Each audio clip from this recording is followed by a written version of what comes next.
Which fund would have made you more money if you put $10,000 into it, VTI or SCHG?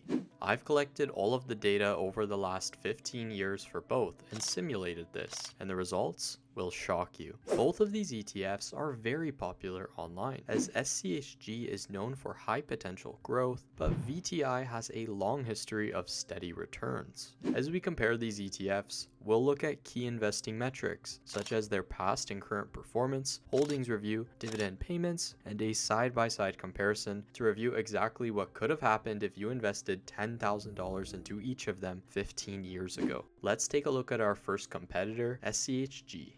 This fund is owned by Charles Schwab Asset Management, and this is their Schwab US Large Cap Growth ETF. Their objective is to track the total return of the Dow Jones US Large Cap Growth Index as close as possible. They do this by diversifying the fund into over 225 large cap companies that are part of the Dow Jones Index. They also pay a dividend of about 0.3%, but the main focus of this ETF is the price appreciation. It's also worth noting that this fund has a competitive management expense ratio of approximately 0.04%. Now, as we take a look at their holdings, the key focus here is the technology sector, which makes up 49% of this fund. This is followed by consumer discretionary at 13%, communications at 13%, and healthcare around 8% of the fund. If we dive a little bit deeper, we can find that SCHG's top holdings are large tech companies such as Apple, Nvidia, Microsoft, Amazon, and the list goes on. Now let's take a look at our competitor, VTI.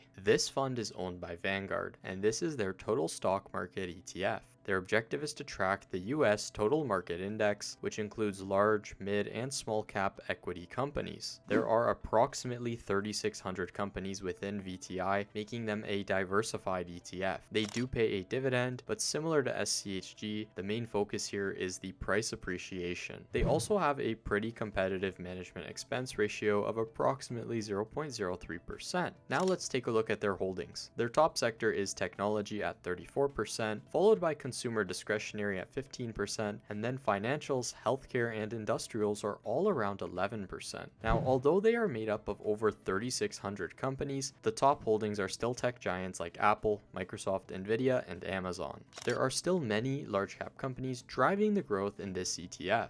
Now, before we dive into a past performance review, let's better understand how these funds compare to each other by checking the company and sector overlap. The first thing we can recognize here is that 99.5% of SCHG's holdings are within VTI, and when we look at the sector drift, we can see that SCHG is much more concentrated on high growth. You can see that they have 15% more sector weighting into technology. On the flip side, VTI has more exposure to financials, industrials, and consumer staples. Just in terms of the holdings, there is some overlap, and looking at the weights, we can see that Apple is 6.3% of VTI but 10.6% of SCHG. Nvidia is 5.5% of VTI and 9.8% of SCHG. There are a couple more companies like this in this list here, but I think you have a general idea for how the exposure differs between these two funds. Now that we have an understanding for each fund's objectives, I've collected all of the historical data for each. This includes everything back to when each fund was introduced to the market back in 2010. Let's kick things off here with SCHG. They were brought onto the market in 2010, and they recently did a 4-to-1 stock split. So quick note, all of the historical prices have been adjusted accordingly. With that, when SCHG was first brought onto the market, they were trading around $3.39 per share. So for an investment of $10,000, this would have been the equivalent of 2,950 shares. Now let's fast forward to the end of their first full calendar year in 2011.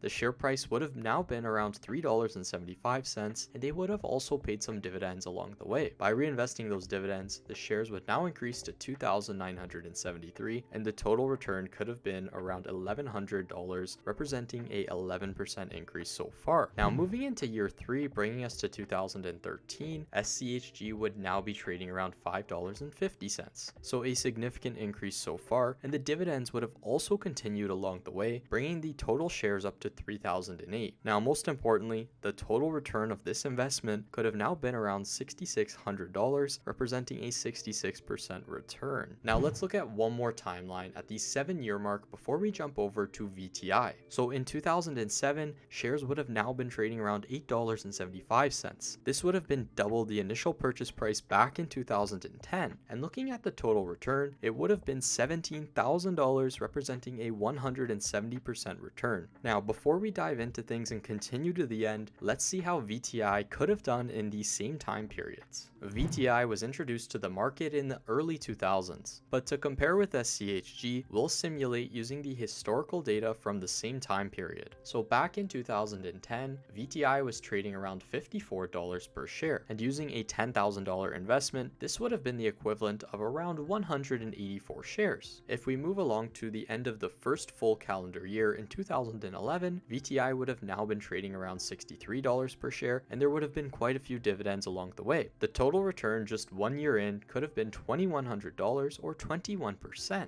Jumping over to year 3 in 2013, this is where things start to get really interesting. The share price is now up to $94, and the total return is sitting at $8,600. So nearly 3 years into this investment, and during this time period, it has nearly doubled. Moving on to year 7 in 2017, VTI would now be trading at $136 per share, making the total return $19,000.